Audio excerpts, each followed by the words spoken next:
How's it going, guys? So it's the next day now. We're out getting some more hay raked. And hopefully we'll be able to bale it as well as the field that in the last video we weren't able to bale a 20-acre field because it was too green. And the reason for was it's picking up the leaves of, there's not as much regrowth here, but there was more over there. So we actually had green leaves like this. It just picked that up out of the field. So because this has been rained on multiple times, that's why it looks so ugly. It's been really worked down into the ground. Like, you can't really tell that there's windrows out here. So to help combat that, we're using a different rake. It's a Darf, and it has actual down pressure on the wheels, and that is helping it pick up the hay better. It works better than ours did. They tried running this one, and this is my dad's cousin's rake, and they ran it next to our rake, and Dad decided it worked better, so we're gonna use it.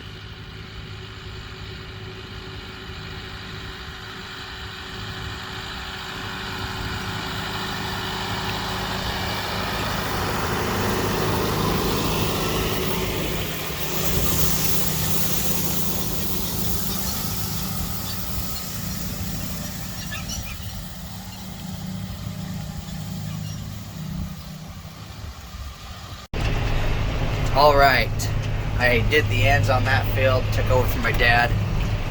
So I'm on my second pass here in this one.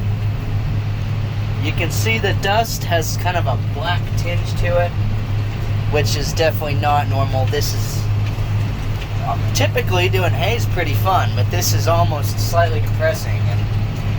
And it's not even my hay that's ruined, so it's not pretty green windrows. It's like literally more black in it than green. It's not even just golden brown. Like, this doesn't look horrible. And then you flip it over, and instead of being green, it's that color, which is definitely not good for hay.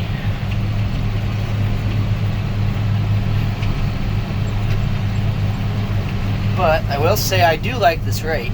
It does do a nice job of picking everything up.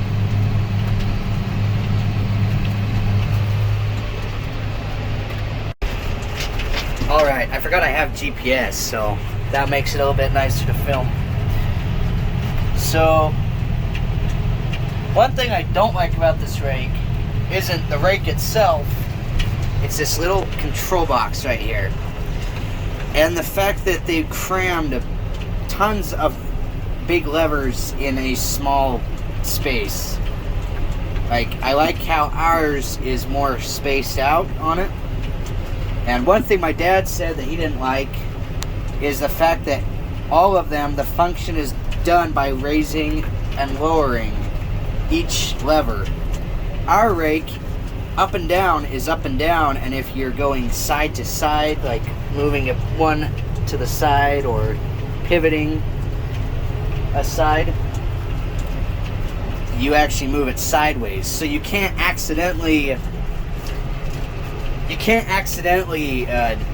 do something you don't mean to do in the place of raising the rake up. So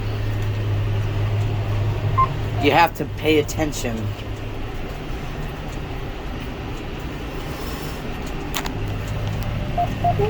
It's hard to do that with one hand. There we go.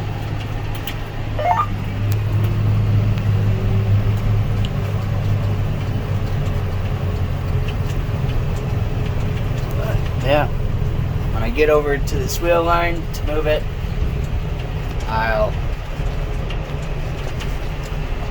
that wheel line right there. Maybe you can see it when it's zoomed out, but I'll show you guys why we like this rake and why we're using what it has on it. All right, I just moved this first wheel line. So this is why we like this rake. These are set up different. Just just this spring-loaded section where if you go and you try to lift up on it, there's a lot of resistance. Our rake is really loose, so the wheels just kind of bounce, and it works under normal conditions. It works just fine. But under these conditions where this hay is like stuck to the ground, this rake's working better. So, yeah. Honestly, I just got to thinking, this stuff looks more like mint. When you look out across there, a lot of times they swath the mint, and I've seen, or maybe I'm thinking of this aftermath of mint, after the oil's been taken out of it. The brown, I mean, this doesn't look like hay, but it doesn't smell like mint, that's for sure. If it has any smell at all, it's like moldy hay, it doesn't even smell like normal hay. So, that's why we have this one. It's just ripping it out a little bit better. So,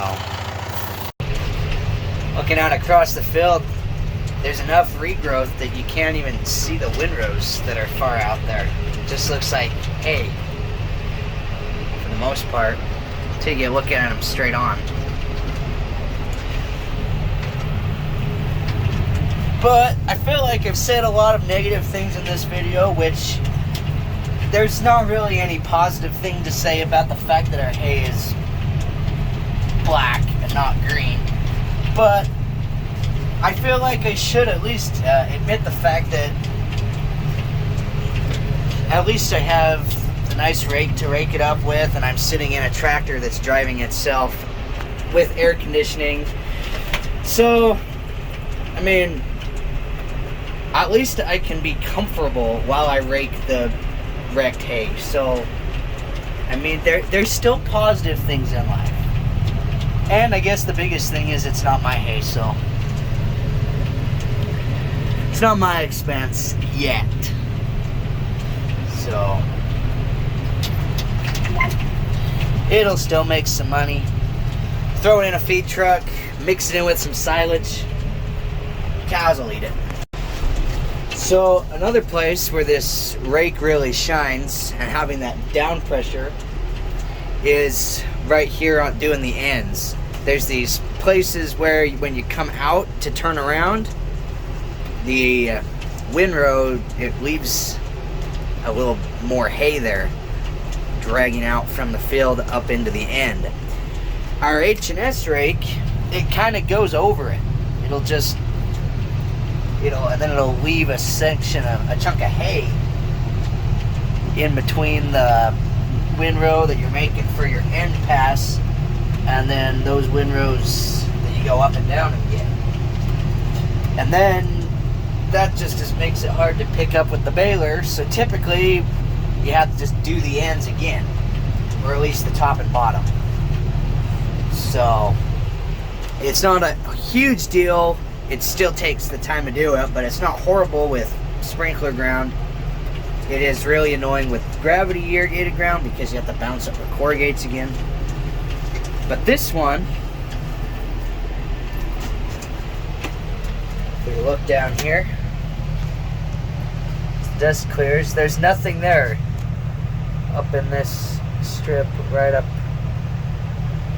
there. Our rake would leave stuff there, and then you'd have to get it again because you want this gap so you can go around your end and get that, and then when you're baling, it's nice to run out of material here instead of having to come out here, because then you have to follow, and this way you're done baling right there at the end, and then you can do whatever you need to do to turn around and get back on your next windrow. So that's one thing I do really like this with this rake.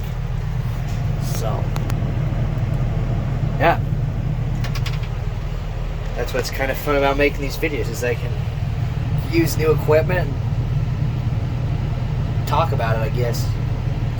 So I'm gonna fold up now. This field's done, and I'm gonna run down the road and do a 4-acre field for my uncle. I remembered earlier that I made a video of swathing all these fields. These 2 fields are my dad's, and then the one of my uncle's. And I don't even remember how long ago that was. This first cutting has drug out so long that swathing seems like a long time ago. But yeah, gonna run down and knock out that last field. Alright, so I just finished my uncle's field here. This is the spot that would normally have sections of hay or chunks of hay coming off these windrows that'd be piled right here. But instead of being in line with the windrow, the rake would drag it back a little ways, so it'd be over here. But then if you want to come up with the baler and swing out and around to make it into the next one, then it wouldn't work to have it over here. So we like to get this clean. And it's just nice with this rake, with the down pressure on there, it can't go over that, it has to pick it up. So